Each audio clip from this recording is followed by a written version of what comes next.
entrar directo y sin escalas, porque yo de verdad lo digo con mucha... Me causa gracia, no puedo decir que no. Moctezuma, el nuevo embajador azteca, le quitamos, le ponemos, ¿cómo? A ver, ¿cómo entendemos que el secretario de Educación Pública sea el perfil más adecuado para sustituir a una Marta Bárcena? O sea, ¿cómo comprendemos que haya sido o fue como de tú? ¿Cómo entendemos esta decisión?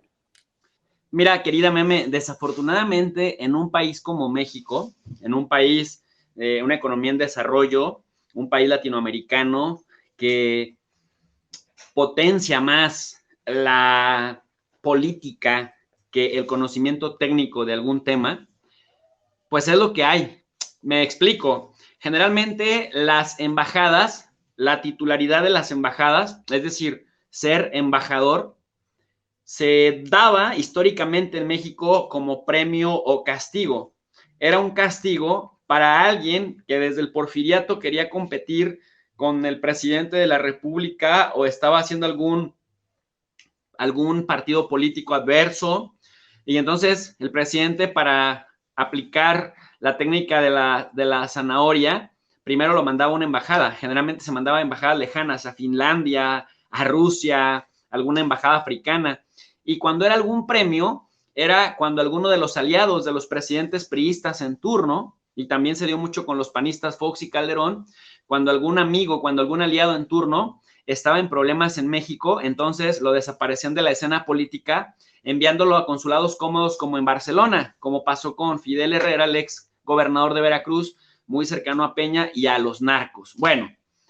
de tal suerte pues que los consulados generales, que son muy importantes en México, y las embajadas mexicanas, que ya son 80 en todo el mundo,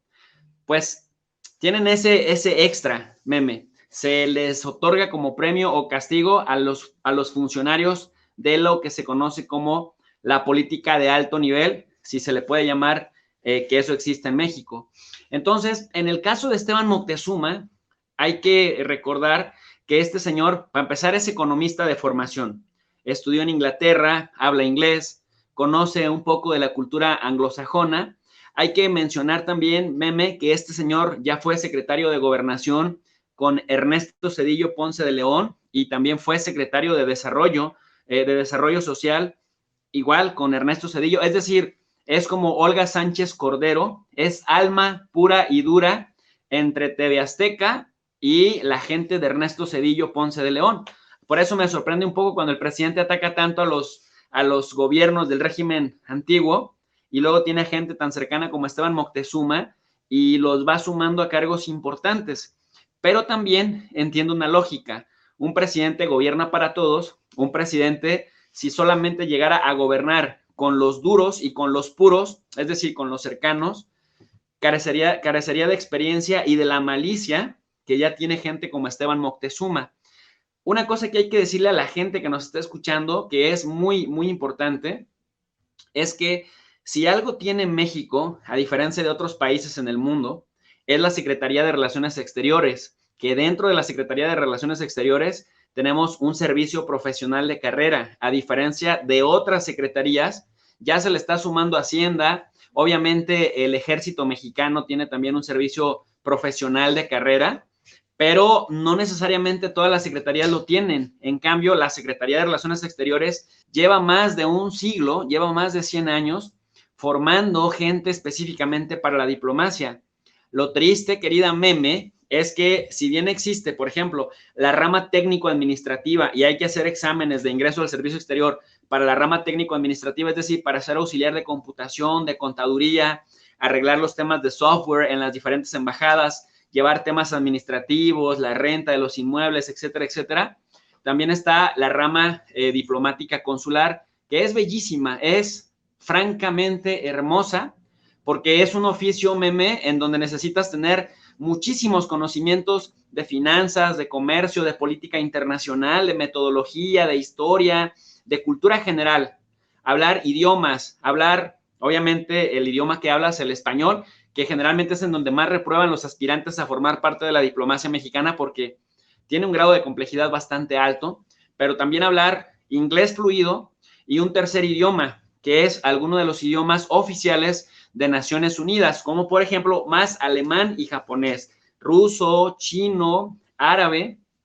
obviamente francés, y se le agregan el japonés y el alemán, que no son lenguas oficiales de la ONU, pero que debido a la contribución que hacen Alemania y Japón a Naciones Unidas, pues también se convierten en jugadores importantes. Así que si tú quisieras formar parte del Servicio Exterior Mexicano, tendrías que tener exámenes en 3 etapas. En la primera de estas etapas haces generalmente 4 tipos de exámenes. Un examen meme que es súper desgastante, como de unas 200 preguntas, en donde te preguntan de todo, de conferencias internacionales, de reuniones como el G20, la UNASUR, la OEA, la ONU, de la Unión Europea, de la OTAN, te preguntan de las organizaciones internacionales, la UNESCO, la UNICEF, etcétera, etcétera, etcétera. Te preguntan en ese mismo examen también de economía política internacional, de historia universal, de las revoluciones francesa, estadounidense, mexicana, etcétera, etcétera. Te preguntan también, pues prácticamente de todo lo internacional, por ejemplo, de la ilustración, de la revolución industrial, y es complicado, o sea, realmente no cualquier persona, por mucho que hayas estudiado relaciones internacionales, puedes ingresar si no tienes un nivel de conocimientos bastante amplio. Bueno, el otro examen es un examen de español, también de 200 preguntas, súper largo y súper difícil, de antónimos, sinónimos, etcétera, etcétera. Y luego te hacen un examen de francés o del idioma de la ONU más el alemán y japonés que tú hayas elegido, y obviamente un examen de inglés. Si pasas esa etapa de 4 días de exámenes, a los siguientes meses, te presentas para una segunda etapa en donde te hacen un examen psicométrico, como de 600 reactivos. Te hacen además una entrevista en inglés con embajadores y con cónsules mexicanos, y te hacen también, al siguiente día, son como 4 días cada etapa, te hacen un examen en donde tienes que escribir un ensayo sin nada, sin información de nada, nada más te dicen, hoy vas a hablar de este tema, no te dicen de qué tema previamente, así que tienes que llevar un nivel de cultura general bastante importante y lo haces el examen. Entonces, si pasas esa etapa, en una tercera etapa, meme, te vas al Instituto Matías Romero y ya ahí te enseñan de protocolo diplomático, y también te dan una especie como de paneo general de cómo está la situación de los consulados mexicanos en Estados Unidos y en el mundo. Y esto es bien importante señalarlo, meme, porque de pronto sí me causa cierto malestar. Me tocó como estudiante y como estudioso de las relaciones internacionales, que también estuve cercano al Servicio Exterior Mexicano. Tengo amigos del alma muy queridos, muy trabajadores, que vienen de orígenes humildes, que han sido muy estudiosos y que fueron admitidos al Servicio Exterior Mexicano hasta la tercera ocasión, meme, porque hay que decirle a la gente que se abre convocatoria cada 2 años en promedio para entrar al Servicio Exterior Mexicano, a la diplomacia. Y de estas convocatorias que se abren, aplican de entre 3 y 5 mil personas, y generalmente nada más te abren de 25 a 30 plazas. Hubo una excepción allá por el año 2008 en donde abrieron 80 plazas, porque el Servicio Exterior Mexicano tiene poco personal en proporción a los retos y desafíos de un país del tamaño y de la importancia de México en el mundo. Entonces, en 2008 abrieron 80 plazas, pero generalmente cada 2 años, cada año y medio, abren una convocatoria en donde distribuyen 25 a 30 plazas. Y honestamente, no sé ahora en los últimos 2 años con el presidente López Obrador, pero honestamente en la etapa de Felipe Calderón y de Enrique Peña Nieto hubo mucho influyentismo. De hecho, Julio Astillero lo llegó a documentar, que gente que reprobaba la primera etapa, que es súper difícil, de pronto ya salían en listas, ya se brincaban la etapa 2 y la etapa 3 y ya salían en listas de los aceptados. Entonces, sobre todo los Álvarez de Icaza tienen mucha influencia ahí, son muy influyentes en esa secretaría, o lo eran, por lo menos hasta la época de Peña Nieto. Bueno,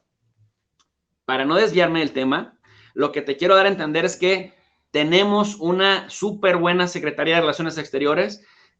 El Servicio Exterior Mexicano es súper noble, y a diferencia de otras secretarías que carecen de personal profesional y que tienen bastante personal improvisado, la Secretaría de Relaciones Exteriores en el mundo brilla porque nuestras embajadas son muy eficientes y porque nuestros consulados también lo son. De hecho, en Estados Unidos generalmente hay muchas quejas sobre los consulados, pero francamente, decirle a la gente que en los consulados hay pocos trabajadores o pocos miembros, tanto de la rama técnico-administrativa como de la rama diplomática consular, en proporción a todo el trabajo que, sobre todo en los consulados de California, o en los consulados de Illinois, o en los consulados de Nueva York,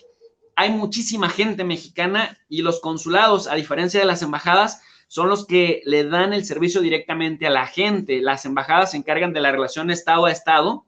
y por eso es un poco distinta el reto al que se enfrentan. Entonces, imagínate, Meme, que después de que te la partes para entrar al servicio exterior mexicano, los políticos como Esteban Moctezuma o como Medina Mora, que viven siempre cercanos al poder,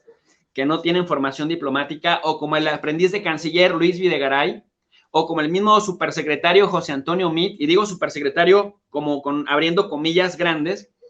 porque es gente que sin tener la formación diplomática y sin haberse sacrificado lo que se sacrifica un diplomático de carrera, que en eso yo sí le aplaudo al presidente López Obrador de haber nombrado a Marta Bárcena Coqui como embajadora de la embajada más importante que tiene México, de las 80 que tenemos, es que entran a estos cargos importantes al de secretario de Relaciones Exteriores, como el mismo Marcelo Ebrard, que no tiene formación diplomática, aunque haya estudiado Relaciones Internacionales en el Colegio de México. Y entonces tienes un gran dilema entre dejar abajo a los técnicos, es decir, a los que sí se formaron en la diplomacia mexicana, a los que sí tienen oficio diplomático, a los que se chutaron la teoría y también la práctica, a los que le saben al protocolo diplomático, a los que facilitan las relaciones entre países, y pones a un perfil político, porque en un país como México se premia más a la grilla pura y dura, que a la ciencia, que a la academia y que a la diplomacia seria, porque nuestro servicio exterior mexicano y nuestro cuerpo de diplomáticos es increíble y es muy serio. Y esos son leales a la patria, porque ya sea que tengan que trabajar con un Calderón, como esta señora Marta Bárcena, que tuvo que trabajar con Calderón, tuvo que trabajar con el equipo de Peña, ahora tuvo que trabajar con el equipo de López Obrador. Ellos son leales, y fíjate que cuando estás en el extranjero, Meme, yo he tenido la suerte, la fortuna de visitar unos 35 países en toda mi vida. Son muy poquitos todavía. Espero llegar a 80 mínimo antes de fallecer, pero francamente, cuando ves una embajada mexicana, cuando ves ondear una bandera de una embajada o de un consulado en Europa o en África, por ejemplo, yo he estado en el norte de África, en Marruecos, en Argelia, en Egipto, en Israel, en Palestina, en Jordania. Es hermoso ver una embajada mexicana en Cuba, porque sabes que hay personal capacitado y eficiente. Entonces, que de pronto llegue un funcionario de alto nivel, quién sabe si es por castigo o como premio, porque también Esteban Moctezuma se tendría que preguntar si ya eres secretario del gabinete, pues irte de embajador te baja de nivel. En cambio, para alguien del Servicio Exterior Mexicano, que llegas a embajador, que es el cargo máximo, desde que tú entras al Servicio Exterior Mexicano, después de esta pela que significa entrar, que es muy difícil que te acepten, después de que te aceptan, pasan por lo menos 18 años en donde vas brincando con exámenes de oposición, de posición en posición, poco a poco, tercer secretario, segundo secretario, primer secretario, ministro, canciller, y luego ya llegas a embajador. Son 18 años los que pasas, y muchos de ellos difícilmente van a llegar a ser secretarios de Relaciones Exteriores, o por lo menos subsecretarios de algo, difícilmente. Entonces, la historia de México te demuestra que los cargos de secretario de Relaciones Exteriores o de canciller, pues, del Ministerio de Relaciones Exteriores, o de embajador o embajadora en las embajadas importantes, por ejemplo, para México, la más importante es la de Washington. Esa es la embajada. Otra embajada importante es la de México en Japón, la de México en Francia, la de México en Inglaterra, en España y obviamente en Italia. Pero la importante es la de Washington. Y bueno, por ahí se me pasa también la de Canadá, aunque es menos importante, pero también es de las importantes. Entonces, de pronto que tú le pongas a alguien que no está formado en la diplomacia, porque es político, porque es un perfil grandote, porque es una caca grande, una vaca sagrada en México, pues tiene dos grandes objetivos, que por el perfil que tiene va a poder tener acceso directo al presidente de la República, cosa que después a un diplomático de carrera se le dificulta. Por ejemplo, Patricia Espinosa Cantellanos, cuando fue secretaria de Relaciones Exteriores, no tenía tanto contacto personal con Felipe Calderón, por ejemplo. Pero, por ejemplo, Marcelo Ebrard, que es canciller, tiene un contacto directo. Este señor Medina Mora tenía un contacto directo con Enrique Peña Nieto, compadres, era un pez grande, que además también tenía la experiencia de haber sido embajador en Inglaterra. Pero, por ejemplo, se habla mucho de que Patricia Espinosa Cantellano, de que Marta Bárcena necesitaba casi el visto bueno de Marcelo Ebrard para tener comunicación con López Obrador, que había mucha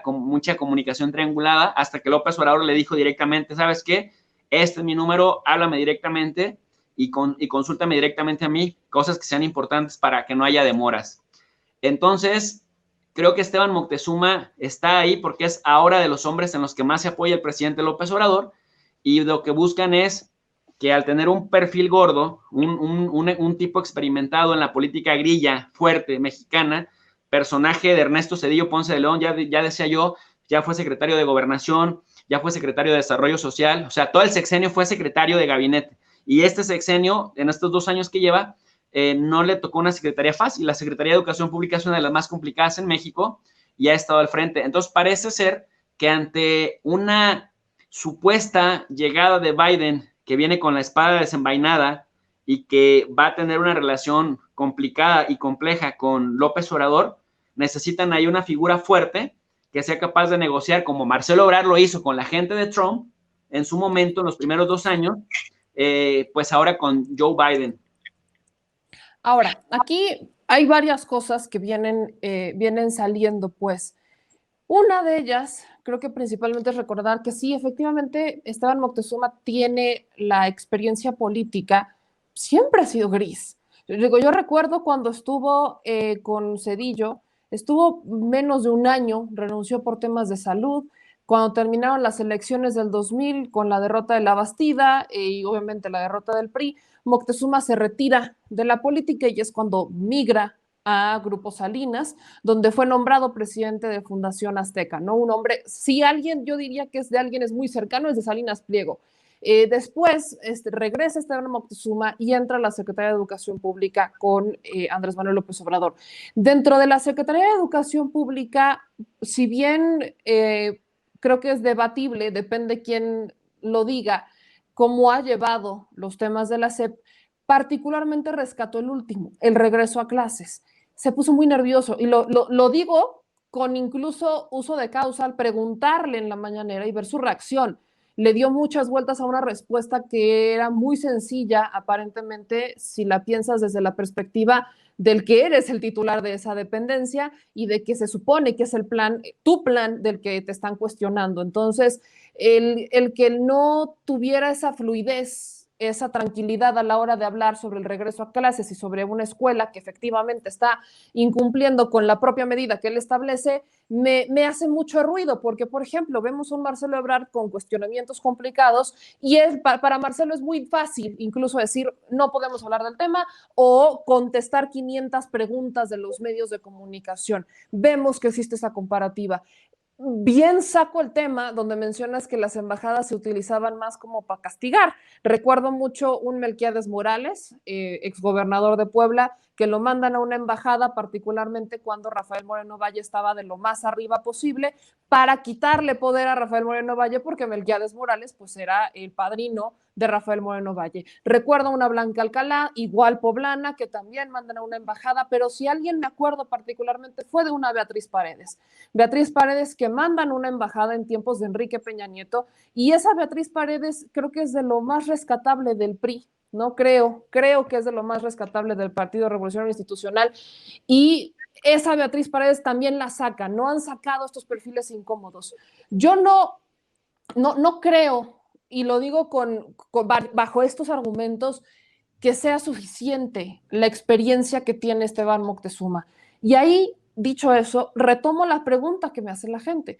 ¿Que no había alguien mejor? O sea, principalmente la pregunta fue esa, ¿que no había alguien mejor que no había alguien más preparado. Nos acabas de decir que, pues sí, de que hay por el servicio profesional que mantiene la diplomacia, de que existe, y la decisión quizás sí es mucho más política, pero para entender eso, ayúdame entonces a entender cuál es el papel de la embajada. ¿Qué hace? ¿Qué tiene que hacer el embajador? ¿Qué labores se desempeñan? ¿Qué responsabilidades tiene esta embajada? Si, vaya, tomemos en cuenta que aparte es la más importante. ¿Qué responsabilidades tienen? ¿Qué hace el embajador? Mira, el embajador es el máximo representante del presidente de la República en Estados Unidos. O, si lo hablamos en un plano más general, el embajador en las 80 embajadas que tiene México en el mundo, que debería tener por lo menos 150, o sea, mínimo debería tener el doble por la importancia de nuestro país, porque nuestro país siempre está entre los primeros 20 lugares del mundo en todo, en lo malo y en lo bueno.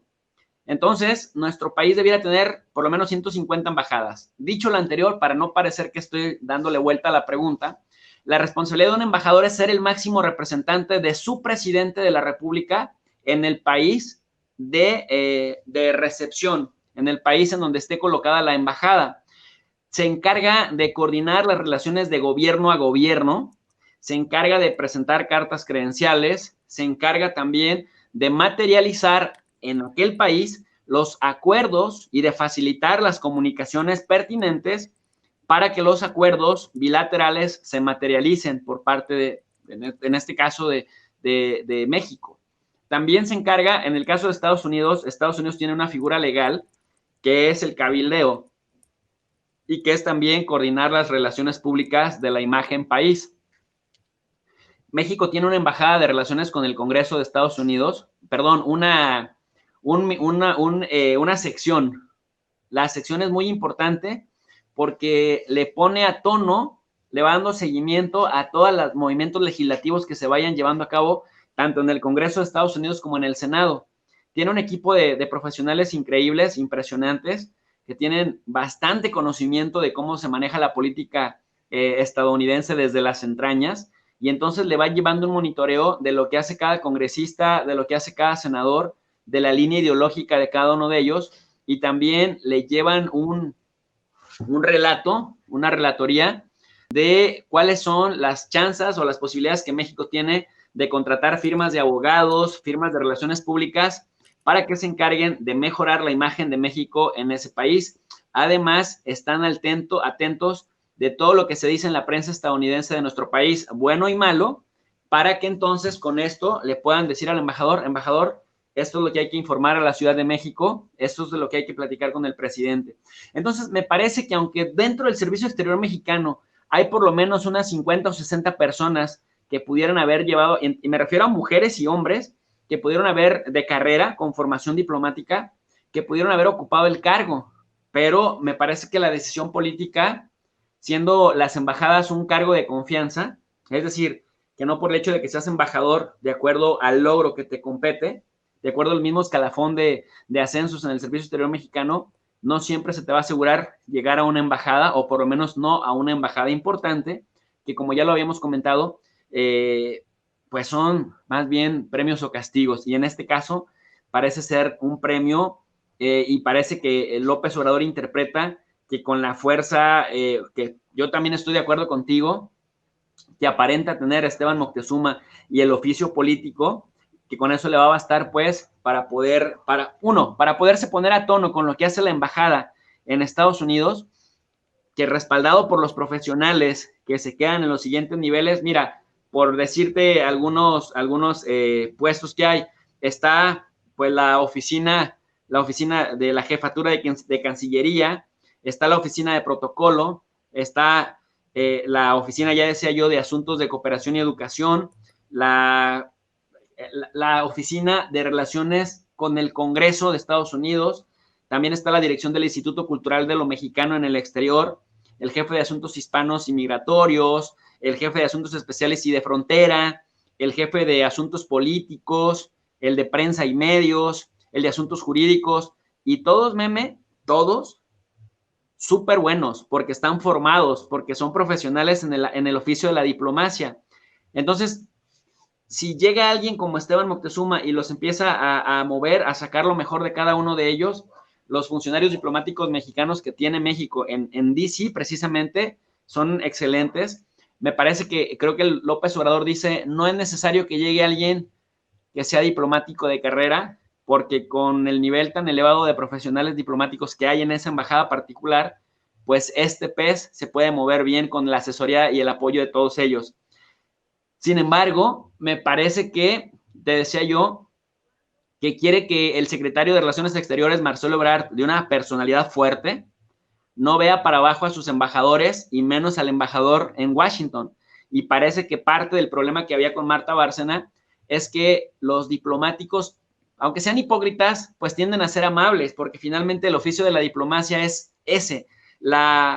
dicen la political correctness, ser políticamente correcto siempre. Estés o no de acuerdo, a pechugas, te enseñan a pechugar, te enseñan a apretar los dientes y a sonreír después de que terminas de apretar los dientes cuando no estás de acuerdo con una decisión. Y eso hace que los políticos megalómanos mexicanos, cuando van para Washington, mira, yo estuve un año, me facilitaron una oficina en la Embajada Mexicana en Estados Unidos cuando estuve haciendo mi tesis doctoral en Washington. Yo hice una tesis sobre el cabildeo de los mexicanos en el exterior. Entonces, el personal de la embajada fue súper amable, me apoyaban en todo para que yo pudiera entrevistar congresistas. Entrevisté a 25 congresistas, entrevisté a Madeleine Albright, que fue la primera secretaria del Departamento de Estado, la primera secretaria mujer en el 97. Bueno, yo la entrevisté a ella en el año 2013, a John McCain.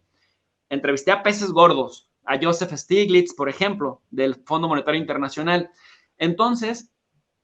a mí me tocó ver cómo llegaban, por ejemplo, funcionarios como Ana Gabriela Guevara, o funcionarios como Jorge Aristóteles, el exgobernador de Jalisco, o este Duarte de Chihuahua, corruptazo, que luego lo invitaban ahí del Instituto México, del Wilson Center, y llegaba y bien sangrosotes, llegaban con los diplomáticos, oye, necesito que me traigas 10 camionetas, que me digas cuáles son los mejores restaurantes, y sabes, como si estuvieran en México, y les decían, perdón, eso corre cuenta del Estado, nosotros lo más que te podemos decir es cómo te puedas mover en Washington y qué es lo que tienes que hacer y qué es lo que no puedes hacer. Ahora, entonces, los mexicanos llegan así súper altaneros a Washington sin conocer, bueno, para empezar sin hablar idioma, sin hablar el inglés y sin conocer el know-how de la política en Washington, y la embajada funge de orientadora, pero estos lo ven como si fueran sus empleados de ellos, aunque esa no sea la facultad ni los atributos de la embajada. Entonces, me parece que al mover esta ficha, es decir, al anunciar la embajadora Bárcena, que es amable, que tiene oficio, que tiene un currículum impresionante, en 43 años, imagínate todo lo que no le ha tocado ver, es que el secretario en turno, en este caso el canciller Ebrard, no vea para abajo y lo vea como igual. Y esto sí va a ser un poco el caso con Esteban Moctezuma, que se van a poder hablar de igual a igual.